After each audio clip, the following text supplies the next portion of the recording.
এরপরেও যদি উনি অপরাধী হন তাহলে আমিও সমান অপরাধী।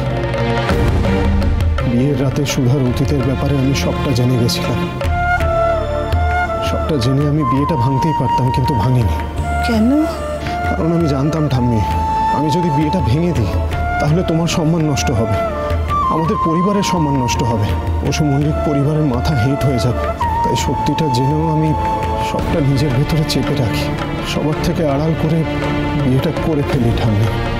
কেন দাদু ভাই, কেন তুমি আমাদের মান সম্মানের কথা ভেবে নিজের জীবনটাকে এভাবে নষ্ট করলে? দোষ তো আমার দোষ। আমি তোমার জন্য যোগ্য পাত্রী খুঁজতে পারিনি। না ঠাম্মি, তুমি পেরেছো। সুধা সত্যি এই পরিবারের যোগ্য বড় নাতবু।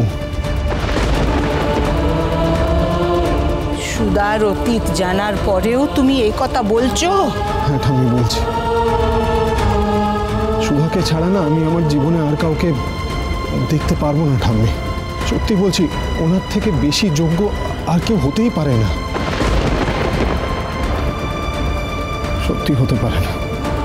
আর সুধা কোনো মিথ্যে বলেনি ঠাম্মি, আমি ওনার ব্যাপারে সবটা জানতাম। আর সবটা জেনে তুমি আমার থেকে আড়াল করেছো দাদুভাই? তুমিও আমাকে ঠকিয়েছো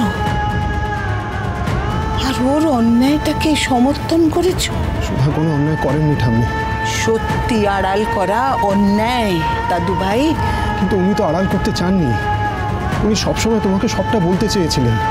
আমি আড়াল করিয়েছি ওনাকে দিয়ে। দোষ যদি কারোর হয়ে থাকে তাহলে আমার হয়েছে ঠাম্মি। এই শাস্তি আমারই পাওয়া উচিত। না, দোষ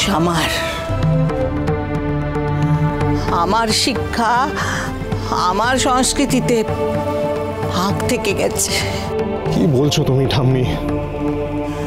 ওই মেয়ের নাম আজকের পর থেকে তুমি মুখেও আনবে না। ওকে তুমি ভুলে যাও দাদু ভাই। আমায় ক্ষমা করো ঠাম্মি, কিন্তু এই অন্যায় আমি করতে পারবো না। কারণ আমার মধ্যে তোমার শিক্ষা, তোমার সংস্কার আছে, যা আমাকে সম্পর্কের মূল্য, সম্পর্কের মর্যাদা দিতে শিখিয়েছে।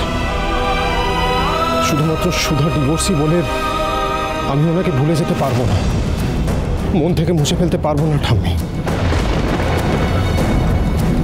অগ্নি সাক্ষী করে ওনাকে আমি বিয়ে করেছি। জীবনের শেষ দিন পর্যন্ত সেই কর্তব্য আমি পালন করব। শুভ বিবাহ সোম থেকে রবি প্রতিদিন রাত ৯টায় স্টার জলসায় ও ডিজনি প্লাস হটস্টারে।